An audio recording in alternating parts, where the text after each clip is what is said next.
Méditation du 11 septembre. Souvenir festif. Voici pourtant ce dont je me souviens avec effusion de cœur. Je marchais avec la foule et m'avançais avec elle vers la maison de Dieu, au milieu des acclamations et de la reconnaissance d'une multitude en fête. Psaume 42, verset 5.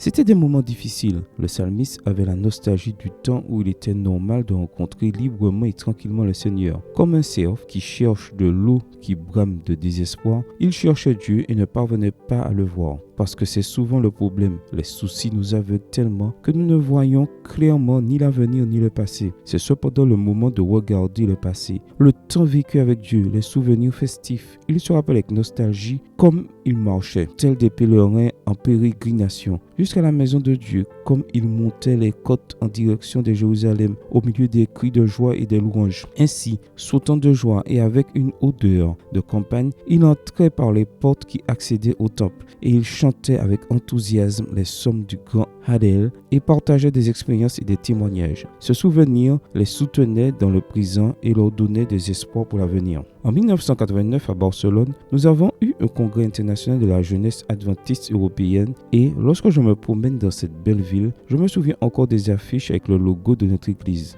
Lorsque je passe devant le palais San Jordi, cela m'évoque l'image de milliers de jeunes louant Dieu et espérant sa prochaine venue. Lorsque je m'assois dans l'une des places de Montjuïc, je me remémore les centaines de jeunes donnant leur témoignage. C'était la première fois que je voyais quelque chose comme ça. J'ai vécu beaucoup d'autres fêtes comme celle-ci et je rends grâce à Dieu parce que cela m'a fait beaucoup de bien. Il y a des jours où rien n'est festif et où l'on doit tenir avec les bons souvenirs que Dieu nous a permis d'avoir. Ces souvenirs sont la réalité des futures espérances. Tes souvenirs construisent ta vie spirituelle. Si tu n'as à l'esprit que les problèmes ou les difficultés, tu peux en arriver à penser que la vie religieuse ne mérite pas d'être vécue. Essaye de mettre l'accent sur les moments de bonheur. Crée des moments festifs liés au domaine spirituel. Établir une bonne ambiance à la maison où la joie est normale. Pratiquer l'hospitalité avec la famille en générant des ambiances saines. Préparer des fêtes dans l'église ou avec nos amis où la reconnaissance envers le Seigneur à sa place sont quelques idées. Je sais cependant que tu es beaucoup plus créatif que moi. Réfléchis. Quelle fête penses-tu organiser qui soit un bon souvenir lorsque viendront les moments difficiles? Et s'il te plaît, j'attends ton invitation. Amen. Bonne journée à toi et que le Seigneur te bénisse.